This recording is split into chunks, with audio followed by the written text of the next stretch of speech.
여권이 집에 있다는 걸 깜빡해서 공항에서 서둘러 돌아오는 길이었다. 그런데 창밖으로 들려온 딸과 사위의 대화는 내 인생을 송두리째 바꿔놓았다. 내 귀를 믿을 수가 없었다. 몇 달 동안 이 여행을 계획했고 모든 걸 완벽하게 준비해 두었는데 하찮은 실수 하나가 나를 집으로 돌려보내 평생 가장 고통스러운 진실을 마주하게 할 줄이야. 수십 년간 사랑과 희생으로 지켜온 내 집 계단을 오르는데 심장이 터질 듯이 뛰었다. 이런 식으로 돌아올 줄은 꿈에도 생각 못했다. 떨리는 손으로 서류를 뒤적이며 잠시나마 현실을 잊게 해줄 여권을 찾았다. 택시 기사는 시동을 끄지도 않고 밖에서 시계를 초조하게 바라보고 있었다. 하지만 난 그 빌어먹을 여권을 찾아야 했다. 분명 내 서재 책상 서랍 안에 있을 것이다. 나는 숨을 헐떡이며 위층으로 달려갔다. 유경대인 나로서는 예전 같지 않은 체력이었다. 하지만 여행에 대한 설렘이 힘을 주었다. 몇 년 만에 처음으로, 하지만 여행이 힘을 주었다. 몇 년 만에 처음으로. 돌아가신 남편 준호 씨는 늘 내가 세상을 봐야 한다고 말했지만 우리에겐 늘 기회가 없었다. 이제 그가 떠난 지 3년 후 나는 마침내 용기를 내어 그 꿈을 실현하려 했다. 나는 뒷문으로 조심스럽게 들어서며 최대한 소리를 내지 않으려 노력했다. 지은이와 민준이는 평소처럼 매주 일요일마다 방문하곤 했다. 내가 돌아왔다는 것을 그들이 알게 하고 싶지 않았다. 딸은 또 쓸데없이 걱정하며 심지어 여행을 취소하라고 설득하려 할 것이 뻔했다. 정말이지. 내가 혼자가 된 후로 지나치게 나를 보호하려 했다. 나는 발뒤꿈치를 들고 계단을 올라가 내 방으로 가서 서류를 찾으려 했다. 여권은 분명 두 번째 서랍, 보험 증서와 은행 서류들과 함께 가지런히 놓여 있을 것이다. 모든 것이 정돈되어 있었다. 하지만 2층에 막 도착했을 때 거실에서 그들의 목소리가 선명하게 들려왔다. 내 방 창문은 정원을 향해 있었고 그들은 이야기하는 흔한 잡담이라고 생각했다. 그들은 준호 씨가 결혼 20주년, 기념일에 사준 단철 테이블에 앉아 커피를 마시고 단철 테이블에 앉아 커피를 들래. 지은이의 목소리는 부드러웠고 긴장할 때 늘 쓰는 말투였다. 그리고 민준이는 늘 그랬던 것처럼 계산적이고 능글맞은 어조로 대답했다. 솔직히 말해 나는 그 말투를 늘 조금은 불신했지만 결코 인정하지 않았다. 하지만 다음 말들은 내 피를 얼어붙게 했다. 나는 창가에 숨어 내 손으로 직접 잘 레이스 커튼 뒤에 몸을 숨겼다. 내 호흡은 불규칙해졌고 발밑의 바닥이 흔들리는 것 같았다. 지은아, 우리는 더 이상 기다릴 수 없어. 민준이가 내가 한 번도 들어본 적 없는 단호한 어조로 말했다. 어머님은 이 나이에 비해 너무 건강해. 쉽게 10년, 15년 더 살지도 몰라. 그렇게 오래 기다릴 수는 없어. 내 딸은 무거운 짐을 진 듯 깊은 한숨을 쉬었다. 아야, 민준 씨. 하지만 무서워. 결국 우리 엄마잖아. 비록 요즘 들어 엄마를 잘 모르겠다고 느껴지지만 바로 그거야. 그가 계속 말했다. 어머님은 자기 마음대로 결정하기 시작했어. 이번 우스꽝스러운 여행처럼 말이야. 다음엔 뭐? 아마 독서 모임에서 만난 어떤 늙은 남자랑 결혼이라도 할지도 몰라. 우리가 어머님의 노년기 변덕에 우리의 미래를 탕진하게 둘 수는 없어. 그 말들은 내 복부를 강타했다. 우리의 미래, 노년기 변덕? 대체 무슨 소리를 하는 거지? 내 머리는 잔혹한 말들을 이해하려 빠르게 돌아갔지만 내 안의 일부는 그 사실을 받아들이려 하지 않았다. 최 변호사 말로는 우리가 어머님의 정신 능력이 저하되고 있다는 걸 증명할 수 있으면 후견인 자격을 얻을 수 있대. 민준이가 이어 말했다. 일단 우리가 어머님의 재정을 통제하게 되면 진정으로 유리한 결정을 내릴 수 있을 거야. 이 집 엄청난 돈이잖아. 게다가 어머님 저금까지 합치면 드디어 우리가 원하던 그 아파트를 살 수 있게 될 거야. 지은이는 잠시 침묵했다. 그 순간은 나에게 영원처럼 느껴졌다.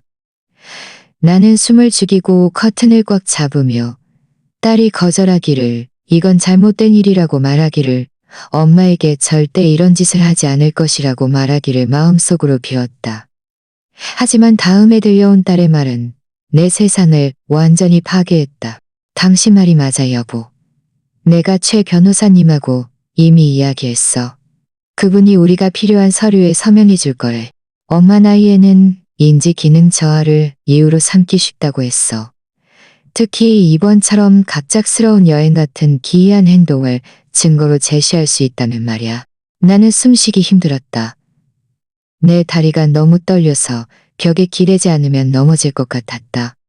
이들은 내 가장 소중한 가족, 내 유일한 딸과 그녀가 선택한 인생의 동반자인데 수십 년간 정직하게 일하며 쌓아온 모든 것을 어떻게 빼앗을지 냉혈하게 계획하고 있다는 말인가? 택시 경적 소리가 내 생각을 끊었다. 기사는 초조해졌고 아마 내가 마음을 바꾼 줄 알았을 것이다. 하지만 나는 더 이상 크루즈나 여권 따위는 신경 쓰지 않았다. 내 머릿속은 오직 그 끔찍한 말들, 내가 꿈에도 생각지 못했던 배신감으로 가득했다. 50년 동안 나는 완벽하다고 생각했던 삶을 스위스 시계처럼 정확하게 만들어 왔다. 매일 아침 6시에 정확히 일어나 준호 씨가 우리 첫 결혼기념일에 사준 흰색 도자기잔에 커피를 내리고 변함없는 일상을 시작했다. 나는 동네에서 흠잡을 데 없는 정원과 최고의 가족 모임을 주최하는 것으로 유명한 존경받는 여자였다. 내 집은 나의 자랑이었고 모든 구석은 수년간의 세심한 구석은 수년간의 세심한 정원의 식물들은 매일 오후 5시에 정확히 물을 주었기 때문에 무성하게 자랐다. 가구는 매주 화요일과 금요일에 청소했기 때문에 반짝였다. 중요한 서류들은 아버지가 남겨주신 마호가니 책상에 날짜별로 정리되어 있었다. 준호 씨와 나는 이 가정을 만들기 위해 열심히 일했다. 그는 섬유 회사에서 30년간 회계사로 일했고 나는 25년간 초등학교 선생님으로 일했다. 우리는 사치를 누리지는 못했지만 부족함 없이 살았다. 우리는 한 푼 한 푼 아끼고 모든 지출을 계산하고 모든 투자를 계획하며 늘 지은이의 미래를 생각했다. 우리 딸이 태어났을 때 나는 비로소 인생이 완성되었다고 느꼈다. 지은이는 아름답고 조용한 아기였고 생후 3개월 만에 밤새 잠들었다. 나는 지은이가 성공적인 여성이 될 것이며 무엇보다도 좋은 사람이 될 것이며 무엇보다도 좋은 사람이 될 것이라고 굳게 믿었다. 나는 지은이에게 가치관, 원칙, 성실한 노동의 중요성, 그리고 타인에 대한 존중을 가르쳤다. 지은이는 학창시절 내내 모범생이었고 큰 문제를 일으킨 적이 없고 지은이가 우수한 성적으로 대학을 졸업했을 때 준호 씨와 나는 졸업식에서 감격의 눈물을 흘렸다. 나는 그날 지은이가 민트색 원피스를 입고 빛나는 얼굴로 우리를 안으며 자신의 모든 성과가 우리의 모범과 헌신 덕분이라고 말했던 것을 기억한다. 지은이는 언젠가 우리의 교육 투자에 보답하겠다고 약속했다. 나는 그 보답 방식이 내가 가진 모든 것을 빼앗는 것이 될 줄은 꿈에도 생각 못했다. 지은이는 28세에 직업 세미나에서 민준이를 만났다. 그는 준호 씨처럼 지적이고 단정하고 예의 바르고 장래가 촉망되는 사람이었다. 처음에는 그를 꽤 좋아했다.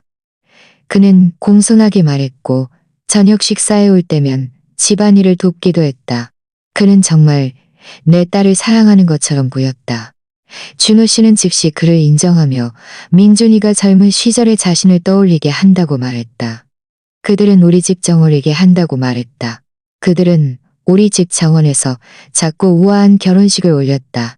나는 그들이 수십 년 전 나는 꽃, 음식, 장식 등 모든 세부 사항을 직접 챙겼다.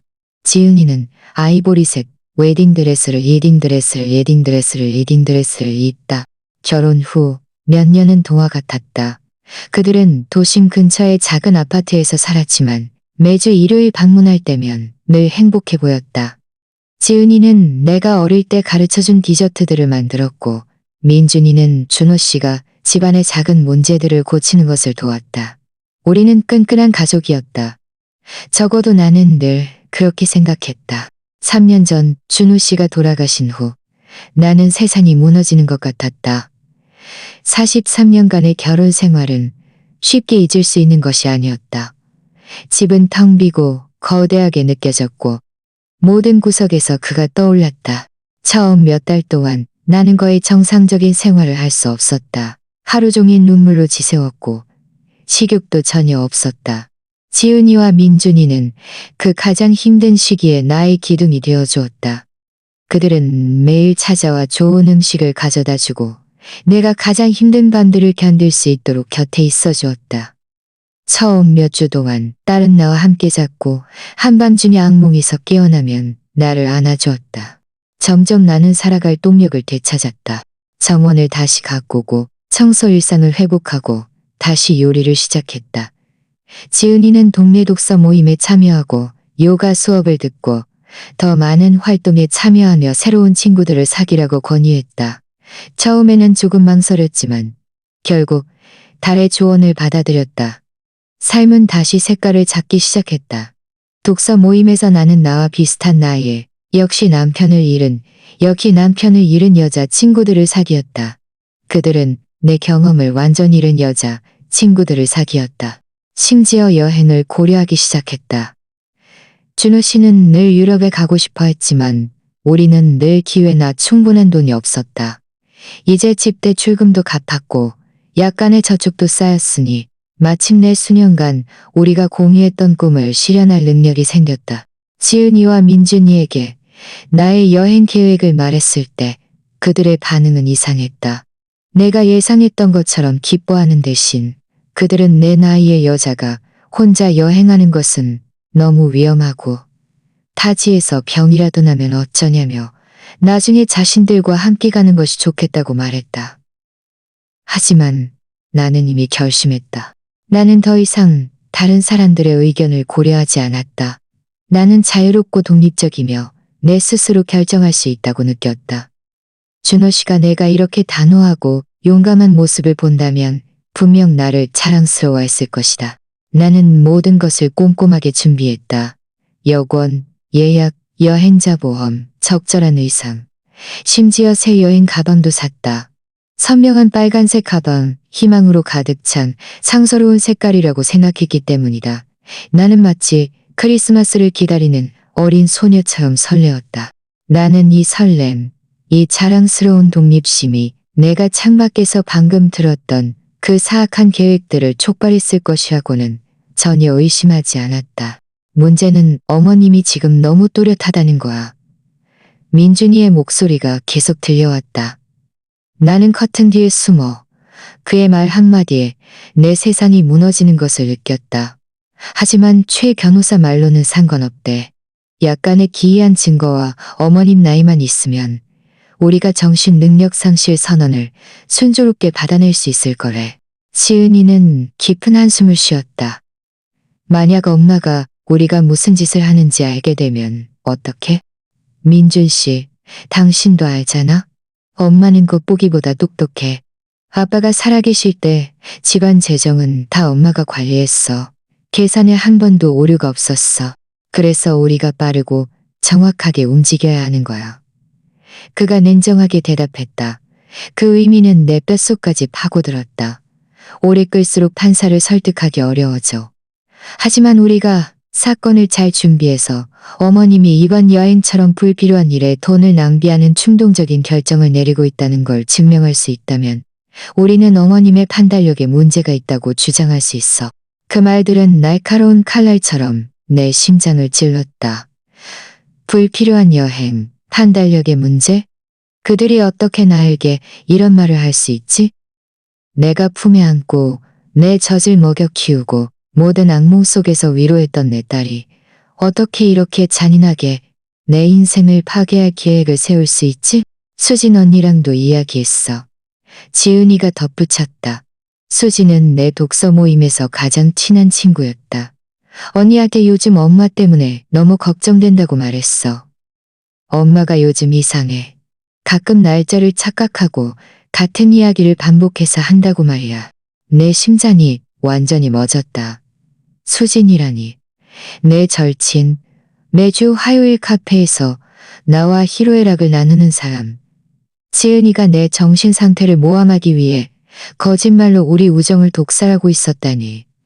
내 등 뒤에서 이 거짓말의 거미줄을 얼마나 오랫동안 짜고 있었던 거지? 좋아. 민준이가 동의했다. 이게 우려스러운 행동 패턴처럼 보이게 해야 해. 또 뭘 더 알아낼 수 있어? 옆집 박 여사님하고도 이야기해 볼 수 있을 것 같아. 그분은 늘 소문에 관심이 많잖아. 내가 엄마 정신 상태 때문에 걱정된다고 말하면 분명히 부풀려서 이야기하기 시작할 거야. 이 배신은 내가 생각했던 것보다 훨씬 더 깊었다. 그들은 내 재산을 훔칠 계획뿐만 아니라 내 평판, 내 인간관계, 수십 년간 살아온 이 동네에서 내가 가졌던 모든 소속감과 존엄성을 체계적으로 파괴하고 있었다. 아주 좋아. 민준이가 말했다. 어머님이 밤중에 일어나 물건 끄는 걸 잊거나 이름을 잘못 부르거나 그런 이상한 짓들을 하는 건 뭐든지 기록해두는 걸 잊지 마. 그 모든 게 증거가 될 수 있어. 지난 몇 달, 아니 몇 년 동안 딸이 마치 포식자처럼 나를 관찰하고 있었다는 생각에 역겨움이 치밀었다. 먹잇감을 관찰하며 어떤 작은 실수, 어떤 인간적인 취약한 순간이라도 찾아내어 나를 대항하는 데 사용하려 기다리고 있었다니. 그럼 이 집은? 어머님 재산 중에 가장 가치 있는 거잖아. 지은이가 물었다. 일단 우리가 후견인 자격을 얻으면 쉽게 팔아버릴 수 있어. 어머님에게는 너무 크고 더 안전하고 전문적인 보살핌을 받을 수 있는 곳에 있어야 한다고 말하면 아무도 이 결정에 의문을 제기하지 않을 거야. 특히 어머님이 이미 행동불능으로 선언된 상태라면 말이야. 눈물이 내 뺨을 타고 흘러내리기 시작했지만 나는 재빨리 닦아냈다. 그들이 내가 우는 모습을 보게 할 수는 없었다.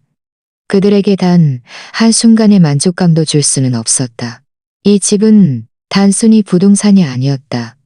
딸을 키우고 남편을 사랑했던 내 집이자 내 인생의 모든 중요한 순간들을 증언하는 곳이었다. 그럼 그 후엔 어머님을 어떻게 해? 지은이가 마치 날씨를 이야기하듯 무심한 어조로 물었다. 몇 가지 옵션이 있어. 저렴한 요양원을 찾아볼 수 있지. 정부 보조금이 나오는 곳 말이야. 어머님 연금과 집을 팔고 빚을 갚은 후에 남은 돈이면 편안하게 지낼 수 있을 거야. 편안하게. 그들은 마치 내가 더 이상 필요 없지만 완전히 버리기는 싫은 낡은 가구인 것처럼 나를 요양원에 가두는 것에 대해 이야기하고 있었다.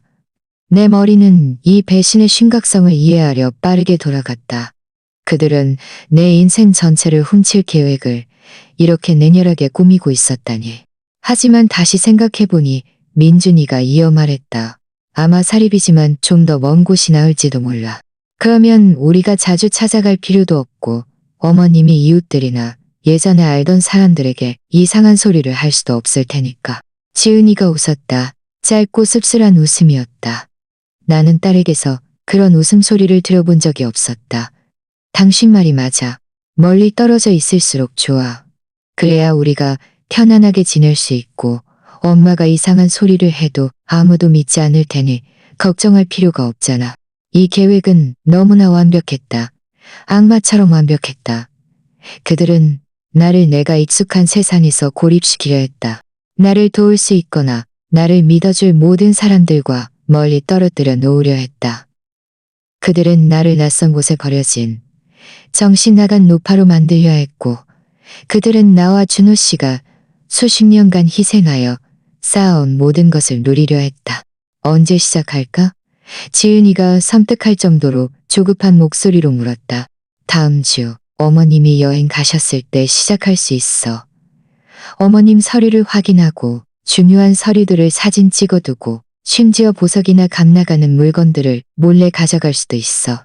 내 호흡이 불규칙해졌다. 그들은 나를 합법적으로 강탈하려 할 뿐만 아니라 내가 그들을 믿고 없는 동안 내 집을 약탈할 계획을 세우고 있었다. 그들은 매주 일요일 방문할 때마다 모든 물건, 모든 추억, 모든 가보의 가치를 마음속으로 계산하고 있었을지도 모른다. 할머니 보석은 조심해야 해. 지은이가 경고했다. 그 물건들에 집착이 강하시잖아. 하나라도 없어지면 분명히 알아챌 거야. 걱정 마. 민준이가 대답했다. 처음엔 눈에 띄지 않는 몇 개만 가져가는 거야. 어머님이 알아챘을 땐 이미 모든 게 너무 늦을 테니까. 택시 경적 소리는 점점 더 급해졌다. 기사는 아마 내가 망설이는 줄 알았을 것이다. 하지만 나는 더 이상 크루즈나 여권에 대해 생각할 수 없었다. 내 머릿속은 이 파괴적인 발견으로 완전히 점령당했다. 이 모든 것이 내 삶을 영원히 바꿔놓았다. 나는 이 모든 것을 소화하고 어떻게 해야 할 심각하게 계획할 시간이 필요했다. 나는 이 모든 것을 소화하고 어떻게 해야 했다는 것을 알게 되지 않았다. 나는 아직 준비되지 않았다. 똑똑하고 저는 아직 준비되지 않았다. 그들이 대화를 마친 후에도 나는 몇 분 동안 커튼 뒤에서 미동도 없이 서 있었다. 방금 발견한 모든 것을 소화하려 애쓰면서 내 머릿속에는 많은 기억들이 스쳐 지나갔고 그 기억들은 이제 완전히 다른 의미를 가졌다. 마치 사악한 퍼즐 조각들이 마침내 맞춰지는 것처럼. 지은이는 얼마나 여러 번 내가 날짜를 착각하는 것 같다고 무심코 말했던가? 민준이는 얼마나 여러 번 내 은행 계좌를 확인해 주겠다고 고집했던가? 그들은 얼마나 여러 번 의미심장한 눈빛을 교환했고 나는 그것을 부부간의 애정이라고 착각했던가? 그게 사실 나를 상대로 한 음모였다니. 2달 전 그 오후가 기억났다. 지은이가 나를 방문했을 때 내가 돋보기를 찾고 있는 것을 발견했다. 엄마, 머리에 쓰고 있잖아. 그 당시 지은이는 이상하게 웃었지만 나는 분명히 그것을 침대 옆 탁자에 두었다고 기억했다. 나는 이제 지은이가 일부러 그것을 숨겨놓고 나중에 이것을 내 정신능력 저하의 증거로 삼으려 한 것은 아닌지 의심하게 되었다. 민준이가 얼마나 집요하게 은행에 함께 가서 절차를 간소화하자고 제안했는지도 떠올랐다. 그는 자신이 내 계좌에 로그인하여 월별 지불을 처리해주면 모든 것이 훨씬 간단해질 것이라고 주장했다. 그때는 효심에서 우러나온 행동이라고 생각했지만 이제야 그는 내 재정을 완전히 통제하기 위한 발판을 마련하고 있었음을 깨달았다. 지은이는 몇 번이나 내가 혼자 살기에는 집이 너무 크다며 집을 파는 것을 고려해야 한다고 제안했다. 그렇게 큰 집을 유지하는 데 드는 비용이 많이 든다고 몇 번이나 언급했다. 노인 공동체에 사는 것의 장점을 몇 번이나 이야기하며 그곳에는 더 많은 동반자와 전문적인 보살핌이 있을 것이라고 말했다. 모든 대화, 모든 제안, 모든 겉보기에 걱정스러운 행동은 내가 자발적으로 내 독립성을 포기하도록 설득하려는 치밀하게 계획된 계획이었다. 그 방법이 통하지 않자 그들은 법적 수단을 동원하여 그것을 강제로 빼앗기로 결정한 것이다. 지난주 최 변호사님의 방문이 떠올라 손이 떨리기 시작했다. 그는 약속도 없이 찾아와 지은이가 걱정되어 전화했다고 말했다. 그는 나에게 기억력에 대한 이상한 질문들을 하고 최근 혼란스러움을 느낀 적이 있는지, 길을 잃은 적이 있는지 물었다.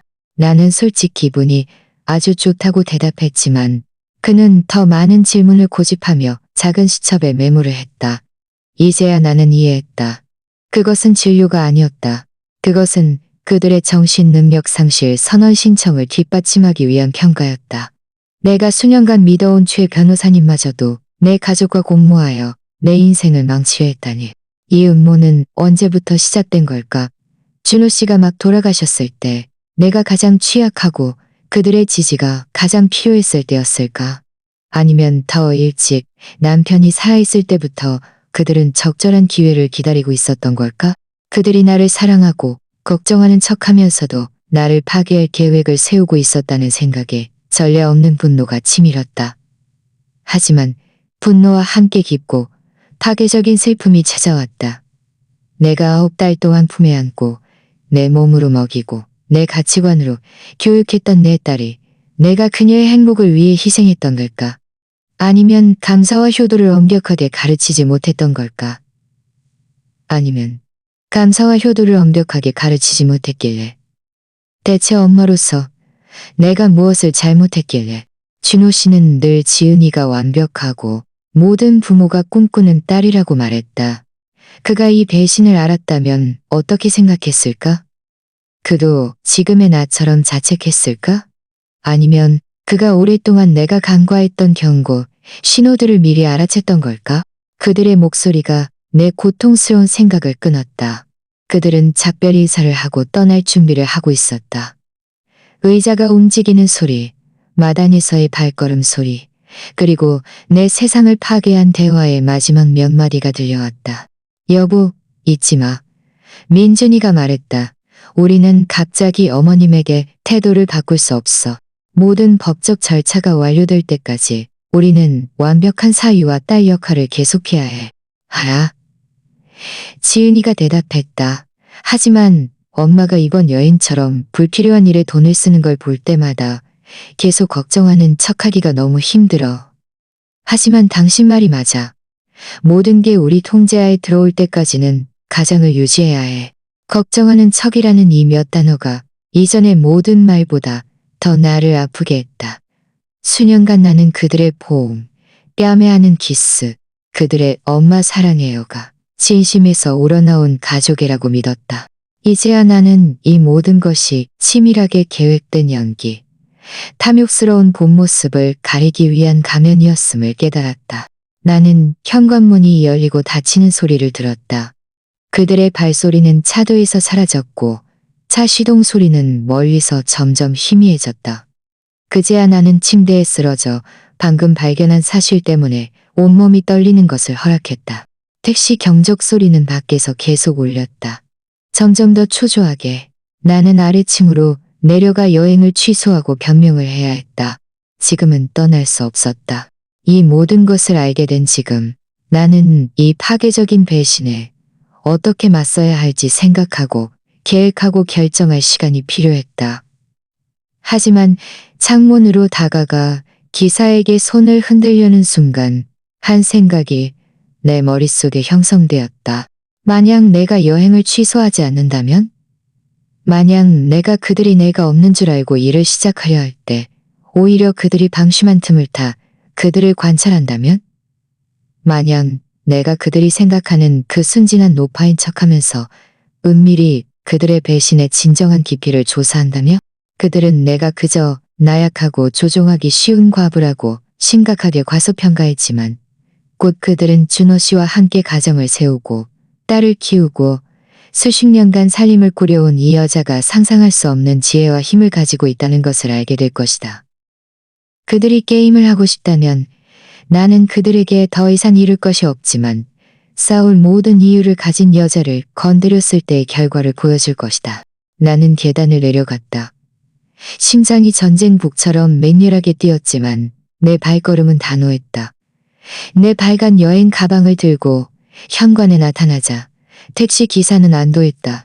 나는 억지로라도 설득력 있게 보이는 미소를 지었다. 기다리게 해서 죄송해요. 나는 최대한 침착한 목소리로 말했다.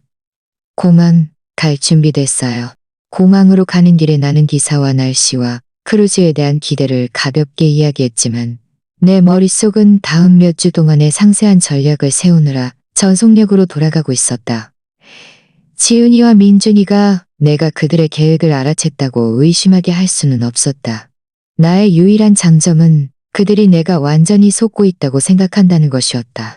공항에서 비행기를 기다리는 동안 나는 공중전화로 수진에게 전화했다. 지은이가 수진에게 대체 무슨 말을 했는지 알아야 했다. 수진아, 나야. 나는 자연스럽게 말을 시작했다.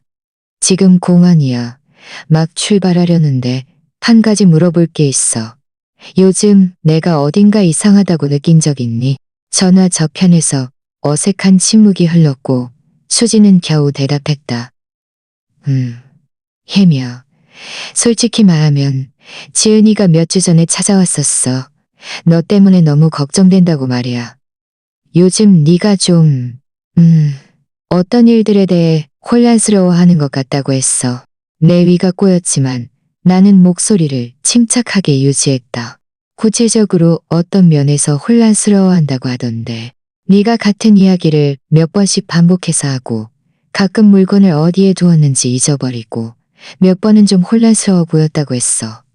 나는 별다른 이상을 못 느꼈다고 말했지만 지은이는 그게 아주 미묘해서 내가 못 알아챘을 수도 있다고 고집했어.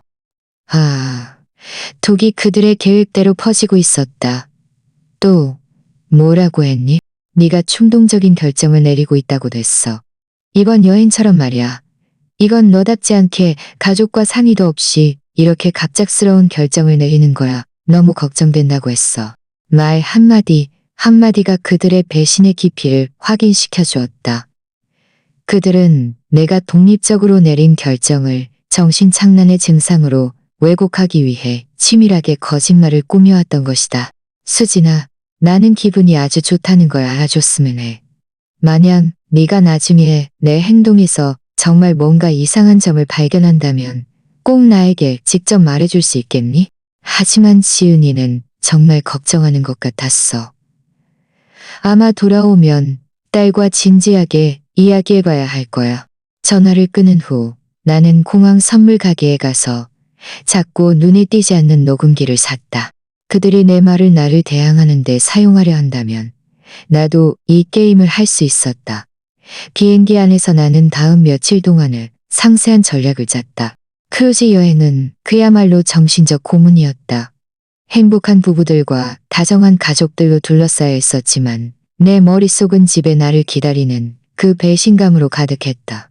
매일 밤 나는 선실에서 혼자 내가 가졌다고 생각했지만 실제로는 결코 존재하지 않았던 그 딸을 위해 조용히 울었다.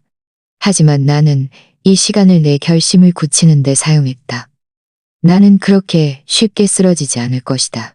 5일 후 내가 돌아왔을 때 나는 아무것도 모르는 척했다. 나는 지은이와 민준이에게 여행 중 있었던 재미있는 일들을 흥분해서 이야기하고 사진과 기념품을 보여주었다.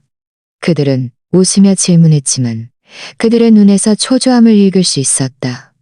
그들은 내가 집에서 뭔가 달라진 것을 알아챘는지 간절히 알고 싶어 했다. 과연 여러 가지 물건들이 교묘하게 옮겨져 있었다. 내 서재 책상 안에 서류 순서가 바뀌었고 내 보석함 안에 작은 장신구 몇 개가 사라졌다. 그들은 심지어 몇몇 가구와 그림 사진을 찍기도 했는데 아마도 그것들의 가치를 추정하기 위해서였을 것이다. 하지만 나는 아무것도 눈치채지 못한 척 그들이 생각하는 그 건망증 심한 노파 역할을 계속했다. 다음 몇 주 동안 나는 비밀 조사를 시작했다. 먼저 지은이에게는 전혀 알리지 않고 내가 신뢰하는 김 변호사님과 약속을 잡았다. 나는 그에게 내 유언장을 다시 검토하고 모든 법적 서류에 문제가 없는지 확인하고 싶다고 설명했다. 특별히 걱정하는 일이라도 있으신가요? 김 변호사님이 내 목소리에 미묘한 변화를 눈치채고 물었다. 제가 한때 믿었던 몇몇 사람들을 의심하기 시작했습니다. 나는 조심스럽게 대답했다.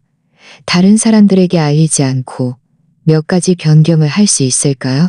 김 변호사님은 수십 년간 알고 지낸 오랜 친구였다. 그는 이해한다는 듯 고개를 끄덕였다. 물론입니다. 우리가 여기서 논의하는 모든 것은 변호사 고객 비밀 유지 특권에 의해 보호됩니다. 나는 또한 지은이와 민준이와의 모든 상호작용을 비밀리에 기록하기 시작했다. 내 건망증에 대한 모든 언급, 집을 팔라는 모든 제안, 내 재정 상태에 대한 모든 질문들이 내 작은 녹음기에 녹음되었다. 곧 나는 그들의 체계적인 조작을 증명할 충분한 증거를 갖게 되었다. 하지만 가장 결정적인 조사는 민준이를 미행하기로 결정한 그 오후에 일어났다. 나는 그가 최근 수요일마다 일찍 퇴근한다는 것을 알아챘다. 내 직감은 뭔가 미심쩍다고 속삭였다. 나는 큰 모자와 선글라스를 쓰고 내가 우스꽝스럽다고 생각했지만 진실을 알아내기로 결심했다. 나는 그를 도시 반대편에 있는 한 카페까지 따라갔다. 그는 두 아이와 함께 젊은 여자와 만났다. 그가 그 여자를 껴안고 두 아이에게 다정하게 키스하는 것을 보았을 때 내 심장이 멎었다. 이것은 비즈니스 미팅도 아니었고 친구와의 평범한 만남도 아니었다. 나는 멀리 떨어진 테이블에 앉아 신문 뒤에 숨어 1시간 내내 그를 관찰했다. 민준이가 이 비밀 가족 앞에서 어떻게 다정한 아버지이자 사랑스러운 남편 역할을 하는지 지켜보았다. 아이들은 그를 아빠라고 불렀고 그 여자는 수년간 결혼 생활을 한 아내의 친밀한 어조로 그와 이야기했다. 그들이 작별 인사를 할 때 그는 그녀에게 돈이 분명히 들어있는 봉투를 건넸다. 퍼즐의 마지막 조각이 맞춰졌다. 민준이는 나와 지은이의 삶을 유지하기 위해 나를 강탈할 계획을 세우고 있을 뿐만 아니라 비밀리에 또 다른 가정을 유지하고 있었다. 세상에. 내 딸은 그가 조종하는 유일한 피해자가 아니었다. 그녀 또한 이 더 큰 사기극의 아무것도 모르는 공범이었다. 그날 밤 나는 거실에서 TV를 보는 척했고 지은이와 민준이는 내가 듣지 못할 것이라고 생각하며 부엌에서 이야기했다. 내가 숨겨놓은 녹음기는 그들이 다음 행동을 계획하는 모든 단어를 녹음했다. 그들이 어떻게 내 정신능력 상실 선언을 얻어낼 것인지에 대해 최 변호사님은 더 많은 서면 증거가 필요하다고 말했다. 민준이는 기이한 행동, 심각한 건망증, 문제가 있는 재정 결정 같은 것들을 언급했다. 우리 엄마 고혈압약을 숨겨둘까? 지은이가 제안했다. 만약 어지럼증이나 의식불명을 느끼게 되면 누구든 엄마가 정신적으로 문제가 있다고 쉽게 설득할 수 있을 거야. 그 제안의 잔인함에 나는 숨을 들이켰다. 그들은 자신들의 목적을 달성하기 위해 내 건강마저 위태롭게 할 의향이 있었다니.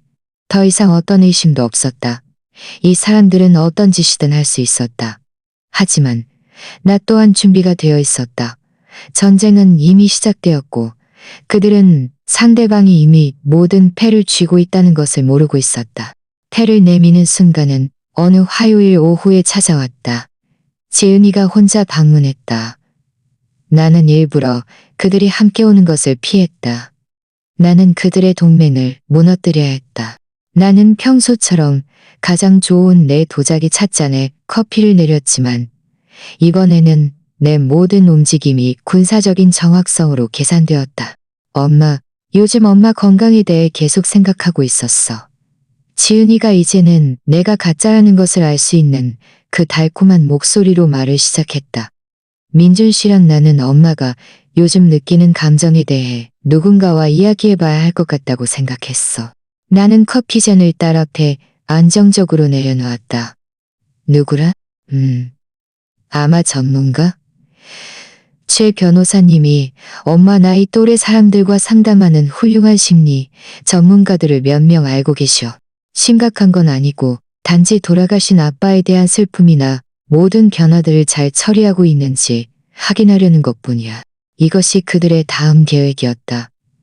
나를 아마도 그들의 공범의 심리 전문가에게 데려가 나의 소위 정신능력 저하를 공식적으로 기록하려는 것이다. 나는 이제 패를 내밀 때라고 결정했다. 하지만 한 단계씩 나아가기로 했다. 지은아, 한 가지 물어봐도 될까? 나는 딸 맞은편에 앉아 얼굴의 미세한 표정 하나하나를 주의 깊게 관찰했다. 너 정말 내가 요즘 이상하게 행동한다고 생각하니? 딸은 내 시선을 피했다. 이상하다기보다는 몇 가지를 알아챘어. 작은 건망증이라든지 좀 충동적으로 보이는 결정들 말이야. 어떤 결정들 말이야? 예를 들어 여행 가는 거. 엄마는 예전에는 우리와 상의도 없이 이런 일을 한 적이 없잖아. 그리고 가끔 같은 이야기를 반복해서 하거나 바로 눈앞에 있는 물건을 찾기도 하고 딸이 하는 모든 말은 수십 번 연습한 것처럼 들렸다. 아마 정말 그랬을 것이다. 재미있는 게 뭔지 아니, 지은아. 내가 말했다. 수진이가 네가 나를 찾아가서 내가 기억력에 문제가 있다고 말했다고 하던데. 딸의 눈에서 처음으로 스쳐 지나가는 공포를 보았다. 난 그저 걱정돼서 그랬어. 엄마를 잘 아는 사람들의 의견을 듣고 싶었어. 그럼 최 변호사님은? 그분도 너무 걱정돼서 내가 진료를 요청하지도 않았는데 특별히 오시라고 한 거니?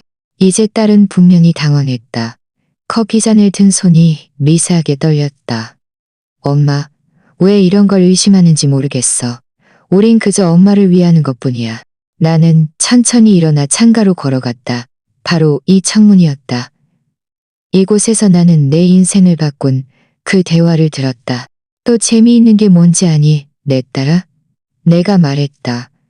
어제 은행에서 아주 흥미로운 걸 발견했어. 딸의 얼굴에서 핏기가 싹 가셨다. 은행에서요? 그래. 알고 보니 누군가 계속 내 계좌를 조회하고 정신 능력 상실 시 자금을 이체하는 절차에 대해 문의하고 있더구나. 이상하다고 생각하지 않니? 지은이가 벌떡 일어나며 커피를 테이블에 조금 흘렸다. 엄마, 오해하신 것 같아요. 그래? 나는 딸에게로 돌아서며 나 자신도 섬뜩하다고 생각할 미소를 지었다. 그럼 내 할머니 진주 목걸이가 내 보석함에서 사라진 이유를 설명해 줄 수 있겠니? 아니면 왜 내 서재 책상 안의 서류들이 계속 움직이는지? 아니면 왜 네가 내가 준 적도 없는 내 집 열쇠를 가지고 있는지? 비난 한마디가 딸의 뺨을 때리는 것 같았다. 나는 딸이 자신이 발각되었다는 것을 깨닫는 그 순간을 분명히 보았다. 그 걱정스러운 딸의 가면이 마침내 무너졌다. 엄마가 우리를 감시했어요? 딸이 겨우 목소리를 냈지만 그 어조에는 더 이상 어떤 달콤함도 없었다. 나는 내 집에서 감시할 필요 없어, 지은아. 그저 내 지붕 아래에서 일어나는 일들에 주의를 기울이면 될 뿐이야. 바로 그때 마치 때를 맞춘 듯이 민준이가 도착했다. 그가 자신의 열쇠로 문을 여는 소리가 들렸고 이는 그들이 내 집에 마음대로 드나들었다는 내 의심을 확인시켜 주었다. 그는 거실로 들어서다 우리가 대치하고 있는 것을 발견했다. 무슨 일이야? 그가 물었지만 그의 어조는 진정으로 궁금해하는 것이 아니었다. 그것은 무슨 일이 일어났는지 알고 선상 정도를 평가하는 사람의 어조였다. 네 아내가 나에게 심리 상담이 왜 필요한지 설명하고 있었어. 나는 나 자신도 감탄할 정도로 침착한 어조로 대답했다. 그리고 나는 그에게 내가 은행에서 발견한 것을 공유하고 있었지. 민준이와 지은이는 재빨리 눈빛을 교환했다. 그 무언의 교류는 그들이 공모했음을 확인시켜 주었다. 혜미 어머님, 뭔가 오해가 있었던 것 같아요. 아니, 아무런 오해도 없어, 민준 씨. 사실 나는 마침내 모든 것을 완전히 이해했다고 생각해. 나는 책상으로 걸어가 가장 위 서랍을 열고 몇 주 동안 준비했던 서류들을 꺼냈다. 예를 들어 나는 당신이 매주 수요일 오후에 서연이라는 여자와 만난다는 것을 이해했어. 당신을 아빠라고 부르는 두 아이를 데리고 있는 여자 말이야. 그의 얼굴에서 핏기가 싹 가셨다. 지은이는 충격에 빠져 그를 바라보았다. 분명히 그는 그녀에게 자신의 비밀 가족에 대해 전혀 알리지 않았다. 그게 무슨 소리야? 네 훌륭한 남편이 너에게 말하지 않았니? 내 사랑? 민준이는 적어도 3년 전부터 또 다른 가정을 유지하고 있었어. 아이들은 아마 5살, 7살쯤 되었을 거야. 너희는 결혼한 지 얼마나 되었지? 6년이요. 지은이가 속삭였다. 나는 딸이 자신의 결혼 생활이 처음부터 거짓말이었음을 깨닫는 그 순간을 보았다. 그래. 이건 민준이가 너와 결혼했을 때 이미 또 다른 가정을 가지고 있었다는 뜻이야. 그가 주장하는 회계사 월급으로 어떻게 두 가정을 부양했는지 생각해 본 적 있니?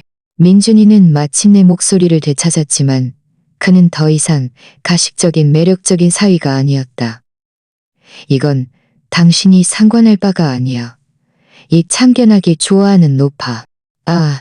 이것이 그가 늘 숨겨왔던 진짜 모습이었다. 그의 가면이 마침내 벗겨지는 것을 보고 나는 만족스럽게 웃었다.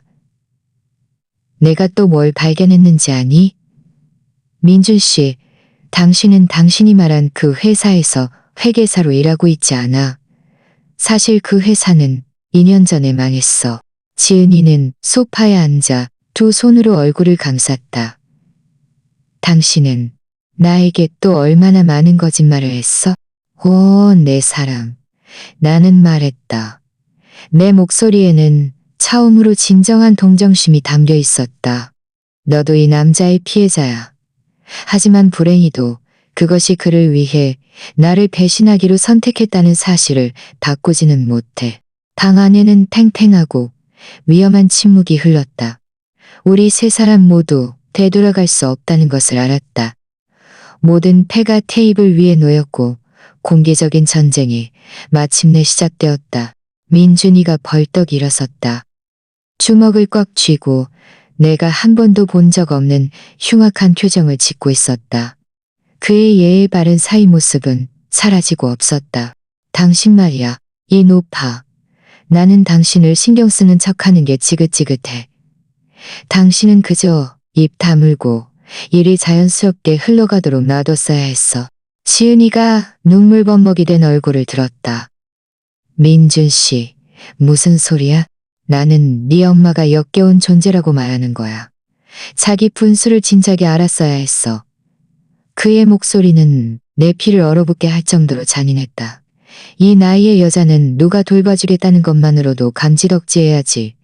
여기서 무슨 탐정 놀이를 하고 있어? 하지만 내가 반응하기도 전에 초인종이 울렸다.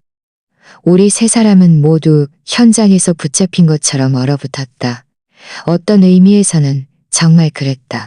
누구 기다리는 사람이라도 있어? 지은이가 떨리는 목소리로 물었다. 나는 웃었다. 몇 주 만에 처음으로 진심으로 웃는 것이었다. 사실 그래. 잠시만 기다려줘. 문을 열자 김 변호사님이 서 있었고 그 옆에는 정장 차림의 젊은 여성이 서 있었다. 나는 그녀를 즉시 알아보지 못했다. 혜미 씨, 우리가 때마침 잘 온 것 같군요. 아주 정확한 시간에요. 김 변호사님이 말했다. 지은이, 민준 씨, 소개해드리죠. 이분은 제 변호사 김 변호사이고 여러분이 아시다시피요. 그리고 이분은 황 탐정입니다. 제가 몇 주 동안 고용한 사설 탐정이죠. 그들의 얼굴에 드러난 충격은 명백했다. 민준이는 침착함을 되찾으려 했었지만 이미 늦었다. 이게 무슨 일인지 모르겠어요. 황 탐정이 서류 가방에서 서류철을 꺼냈다. 민준 씨, 지난 3주 동안 우리는 혜미 씨의 의뢰를 받아 당신의 재정 및 개인 활동을 조사해 왔습니다. 우리는 당신이 서연 씨와 그 아이들을 만나는 사진 증거, 그녀의 계좌로 이체된 은행 기록, 그리고 당신의 위조된 직업 경력에 대한 완전한 서류를 가지고 있습니다. 지은이가 천천히 일어섰다. 마치 꿈속에 있는 것처럼. 엄마는 언제 이 모든 것을 알았어요? 내가 여행을 떠나기로 했던 그날부터. 그날 여권을 가지러 돌아왔다가 너희가 내 인생을 훔칠 계획을 세우는 것을 들었단다. 하지만 엄마는 그래도 여행을 갔잖아요. 딸이 힘없이 항의했다. 그래, 나는 갔어. 하지만 가기 전에 나는 집 전체에 숨겨진 카메라를 설치했고 전문가를 고용해서 내가 없는 동안 너희의 모든 움직임을 기록했지. 김 변호사님이 자신의 서류철을 열었다. 우리는 두 분이 혜미 씨의 개인 서류를 뒤지고 재정을 사진 찍고 보석과 귀중품을 가져가는 영상 기록을 가지고 있습니다. 우리는 또한 당신들이 그녀를 정신 능력 상실자로 선언하는 방법에 대해 논의하는 녹음 파일도 가지고 있습니다. 민준이는 마침내 완전히 통제력을 잃었다.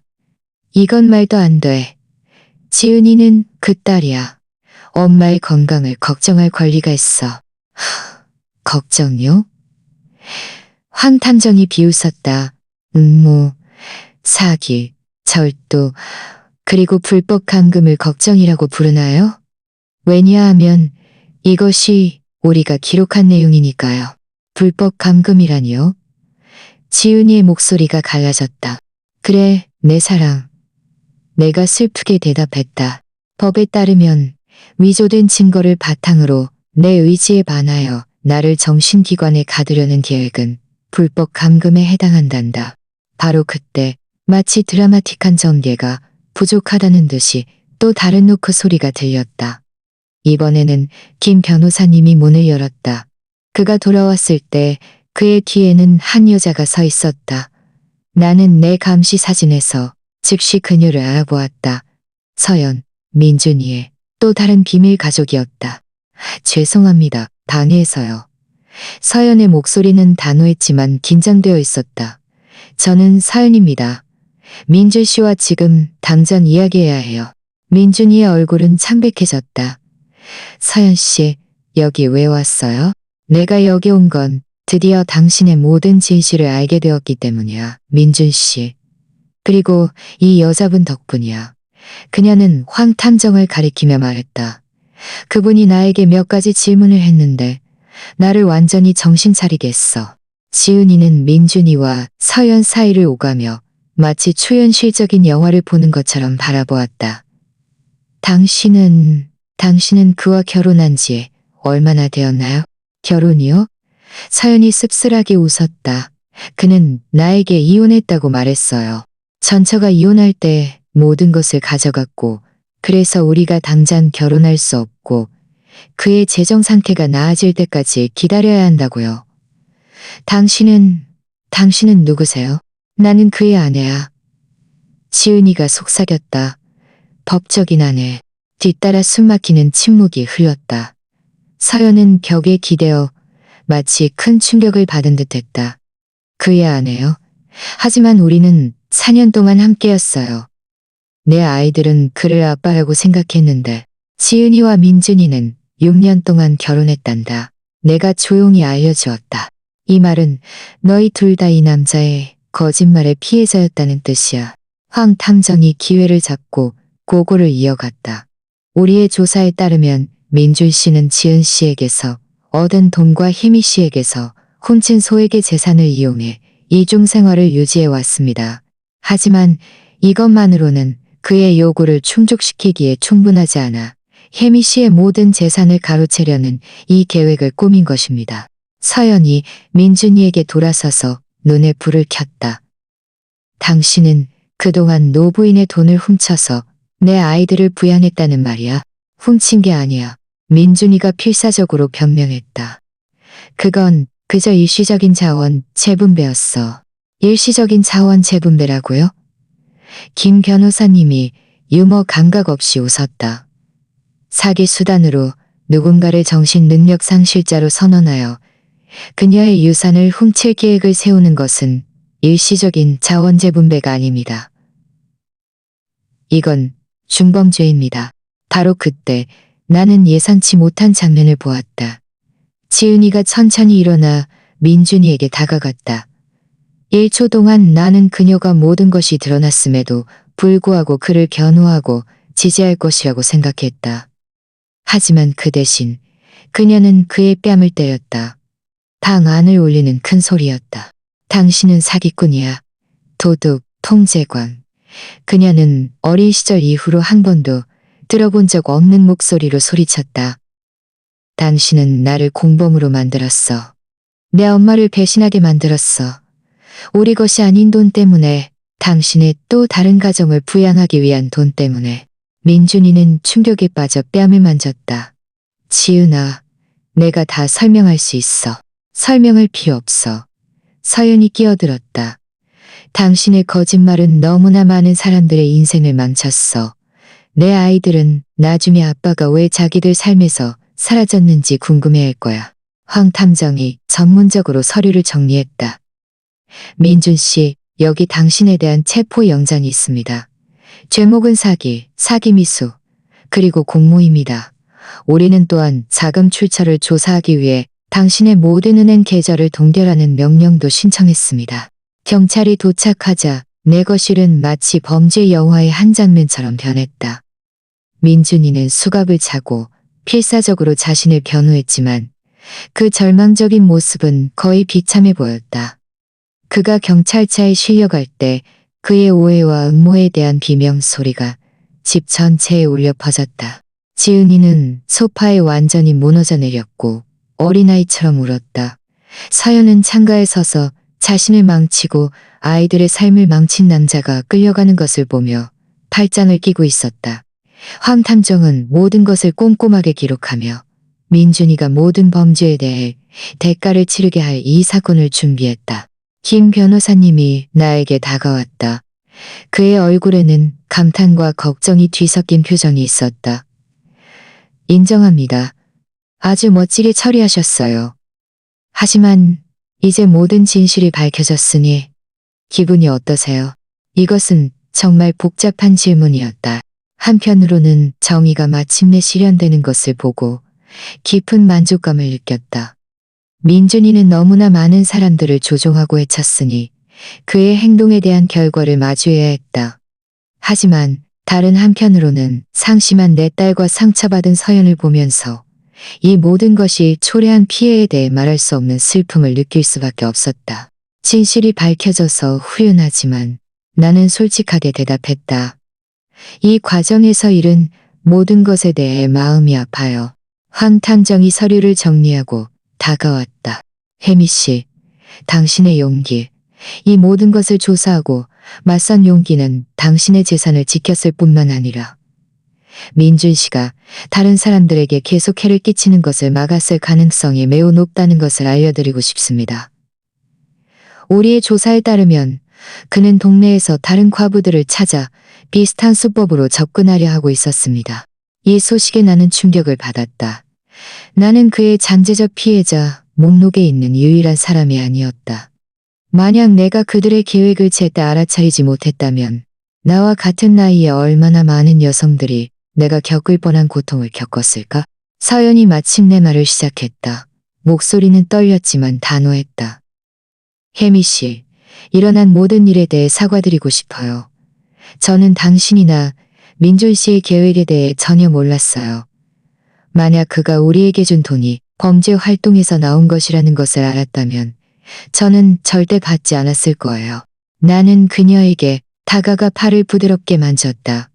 내 사랑, 너도 이 남자의 피해자야.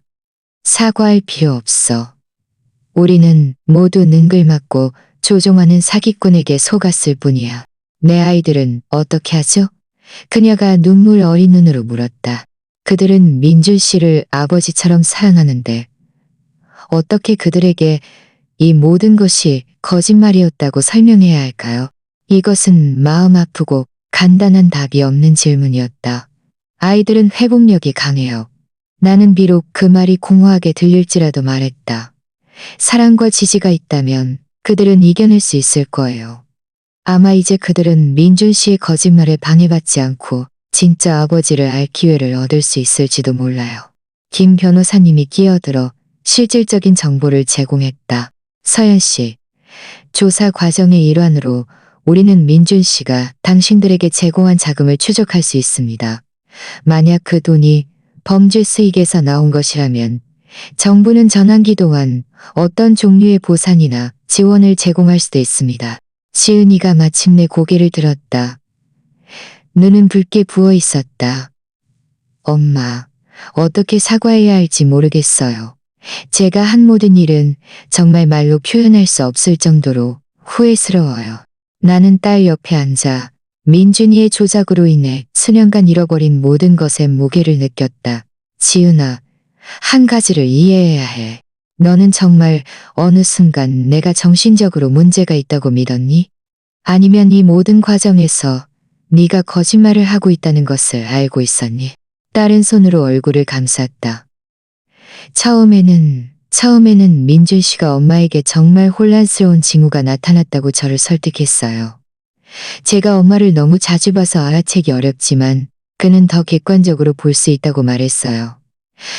점차 저는 그가 말한 증거들을 찾기 시작했고 찾지 못했을 때는 제가 잘못 보거나 잘못 이해했다고 또 설득했어요. 이것은 복잡한 심리, 조작 기술이었다.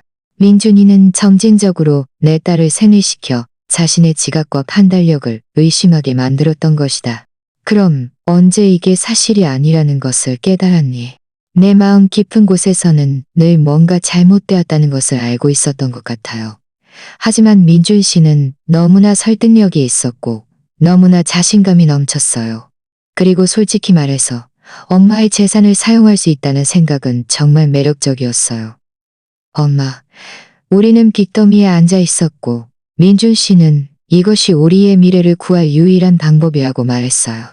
황탐정은 세심하게 메모를 했다. 이것은 금융 착취 사건에서 전형적으로 볼 수 있는 패턴입니다. 가해자는 피해자의 경제적, 감정적 약점을 찾아 체계적으로 이용합니다. 김 변호사님이 새 서류처를 열었다. 혜미 씨, 논의해야 할 한 가지가 더 있습니다. 조사 과정에서 우리는 민준 씨가 몇몇 은행 서류에 당신의 서명을 위조하기 시작했다는 것을 발견했습니다. 다행히도 우리가 그가 큰 금액을 이체하기 전에 막았지만 우리는 당신의 모든 계좌가 보호되도록 해야 합니다. 그가 또 내 서명을 위조했다고요? 이 소식은 또 다른 따기처럼 느껴졌다.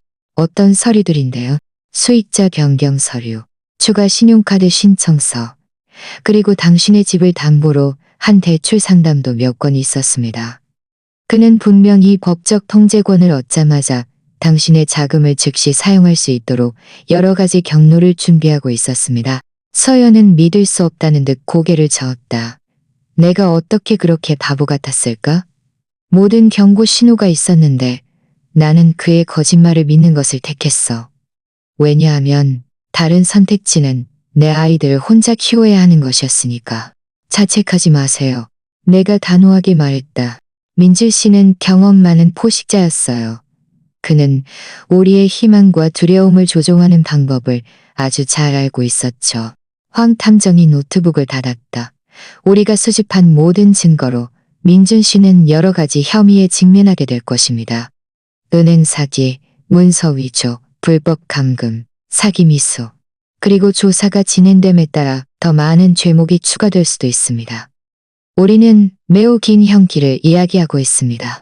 경찰이 현장 정리를 마쳤을 때 나는 이 전투에서 이겼지만 감정적인 상처는 치유되는데 오랜 시간이 걸릴 것이라는 것을 깨달았다. 나와 지은이의 관계는 손상되었고 아마 회복 불가능할지도 모른다. 서연과 그녀의 아이들은 처음부터 삶을 다시 시작해야 했다. 그리고 나는 이 파괴적인 배신을 겪은 후 다시 사람들을 신뢰하는 법을 배워야 했다. 하지만 이것은 몇 달 만에 처음으로 내 인생을 다시 통제하고 있다는 느낌을 받았다. 6개월 후 나는 가장 좋아하는 카페에 앉아 수진과 함께 삶이 예상치 못한 방향으로 흘러가는 것을 지켜보고 있었다. 민준이의 재판은 지난주에 끝났고 그는 여러 건의 사기와 문서, 위조 혐의로 12년형을 선고받았다.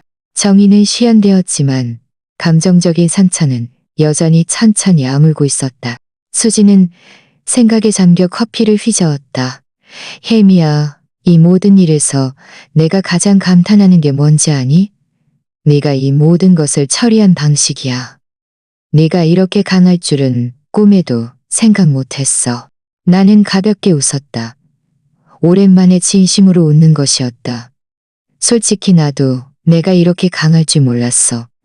강요당하기 전까지는 내 안에 어떤 능력이 있는지 몰랐던 것 같아. 지은이와의 관계는 이 모든 일에서 가장 복잡한 부분이었다. 민준이 체포된 후 처음 몇 달 동안 우리는 거의 말을 하지 않았다. 딸은 이혼, 개인 파산, 그리고 수년간의 감정적 조작을 소화하기 위한 심리치유로 바빴다. 나는 배신의 상처를 치유하고 우리 모녀 관계를 재건할 가능성이 있는지 결정할 공간이 필요했다. 요즘 지은이 소식은 들었니? 수진이 내 마음을 읽은 듯 물었다. 지난주에 전화 통화했어. 나는 조심스럽게 대답했다. 지금은 도심 근처의 작은 아파트에서 살고 있고 2가지 일을 하며 빚을 갚고 있어. 심리치유가 도움이 되는 것 같아. 민준이가 수년간 그녀의 현실감을 어떻게 왜곡했는지 이해하게 해준다고 해. 내 딸에 대해 마치 소원해진 지인에 대해 이야기하는 것처럼 말하는 것이 이상했지만 그것이 지금 우리의 관계였다. 용서는 점진적인 과정이었고 나는 이성적으로는 딸을 용서하기 시작했지만 내 마음이 완전히 치유되려면 시간이 더 필요했다. 그럼 서연과 그 아이들은? 그건 좀 더 희망적인 이야기야. 서연은 정말 강한 여자야. 그녀는 아이들의 친아버지를 찾는 데 성공했어. 사실 그는 몇 년 동안 그들을 찾아다녔고 민준이는 서연에게 아이들의 친아버지가 사고로 죽었다고 말했고 친아버지에게는 서연이 그들을 버리고 떠났다고 말했어. 수지는 붕괴하며 고개를 저었다. 그 남자는 정말 악독했어. 그래. 하지만 놀랍게도 서연과 나는 오히려 진정한 친구가 되었어. 우리는 매달 한 번씩 함께 식사를 하고 서연의 아이들은 나를 혜미 할머니라고 불러. 정말 이상하지. 가끔 가장 파괴적인 일들이 결국 예상치 못한 연대를 만들어내기도 해. 이것은 정말 아이러니였다. 나는 친가족의 배신 때문에 오히려 대한 가족을 얻게 된 것이다. 서연의 5살, 7살 아이들은 내가 그들의 삶에 나타난 것을 자연스럽게 받아들였다. 그들에게 나는 그들의 가짜, 아빠의 거짓말의 희생자가 아니라 그들의 세상에 나타난 또 다른 사랑스러운 어른일 뿐이었다. 그럼 네 여행 계획은? 수진이 웃으며 물었다. 아직 세상을 탐험하고 싶니? 사실 다음 달에 그리스 가는 일정을 이미 예약했어. 나는 자랑스럽게 말했다. 내가 없는 동안 서연이 우리 집을 봐줄 거야. 삶은 가끔 그렇게 신기해.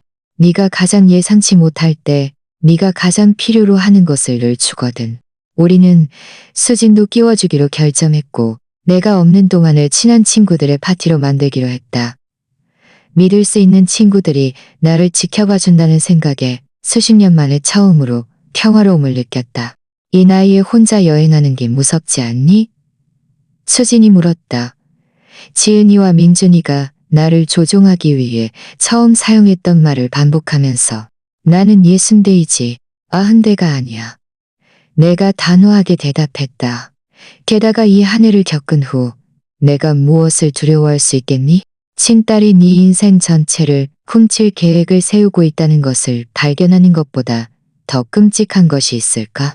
우리는 서연의 아이들을 보호하기 위해 사건의 가장 추악한 세부 사항들을 외부에 알리지 않기로 결정했다. 하지만 동네 사람들도 알게 되었고 아마 내 이미지는 완전히 바뀌었을 것이다. 나는 더 이상 고가 필요한 나약한 과부가 아니라 교활한 범죄자를 밝혀낸 영리한 여자였다. 이 모든 일에서 내가 가장 해방감을 느끼는 게 뭔지 아니? 내가 말했다. 수십 년 만에 처음으로 나는 다른 사람들의 기대나 내 결정이 다른 사람들에게 어떤 영향을 미칠지에 기반하지 않고 내가 원하는 것에 전적으로 기반하여 결정을 내릴 수 있게 되었어. 수지는 이해한다는 듯 고개를 끄덕였다. 마치 네가 오래전에 잊었던 너 자신을 되찾은 것처럼 말이야.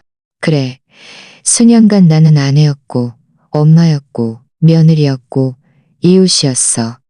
내 정체성은 늘 타인과의 관계를 통해 정의되었지. 이제 나는 독립적인 존재로서 혜미가 누구인지 다시 찾아가고 있어. 흥분되기도 하고 조금은 두렵기도 해. 내 휴대전화가 울려 우리의 생각을 끊었다. 김 변호사님이었다. 민준이의 재산 청산에 대한 최종 소식을 알려주기 위함이었다. 혜미 씨, 좋은 소식입니다. 그가 당신에게서 훔친 돈을 거의 모두 이자와 함께 회수하는 데 성공했습니다. 우리는 또한 서연 씨와 그 아이들을 위한 보상 기금도 받아냈습니다. 전화를 끊은 후 나는 내 인생의 이장이 마침내 끝나고 있다는 것을 깨달았다. 모든 실마리가 정리되고 모든 빚이 청산되었다. 이제는 뒤를 돌아보는 대신 앞으로 나아갈 때였다. 후회하는 거 있으세요? 우리가 각자의 차로 걸어갈 때 수진이 물었다. 나는 걸음을 멈추고 그녀의 질문을 곰곰이 생각했다. 진실을 알게 된 후 내가 처리한 방식에 대해서는 후회하지 않아. 하지만 수년간 내 직감을 더 믿지 못했던 것은 후회해. 사실 늘 경고 신호가 있었어. 민준이에 대한 작은 부분들이 늘 뭔가 잘못되었다고 느끼게 했지만 나는 지은이가 행복하기를 너무나 바랐기 때문에 그것들을 무시했지. 저녁 햇살이 거리에 길게 그림자를 드리웠다. 나는 내가 배운 모든 것을 되짚어 보았다. 이 끔찍한 경험이 나에게 준 가장 큰 선물은 내가 생각했던 것보다 훨씬 더 강하고 유능하다는 확신을 주었다는 것이다. 수년간 나는 늘 보호받고 보살핌을 받아야 한다고 생각했지만 결국 나는 나 자신을 보호하고 보살필 능력이 충분하다는 것이 증명되었다. 그날 밤 나는 조용하지만 더 이상 외롭지 않은 집에서 잠자리에 들 준비를 하면서 욕실 거울 속에 나 자신을 보았다. 거울 속의 여자는 여전히 예순되었지만 그녀의 눈빛에는 이전에는 없었던 힘과 결단력이 더해져 있었다. 나는 내일 그리스 여행짐을 싸기 시작할 것이다. 다음 주에는 컴퓨터 사용법을 배우는 수업을 예약했다. 다음 달에는 서연과 함께 댄스 수업을 들을 계획이다. 내 인생은 새롭고 흥미진진한 가능성으로 가득 차 있었다.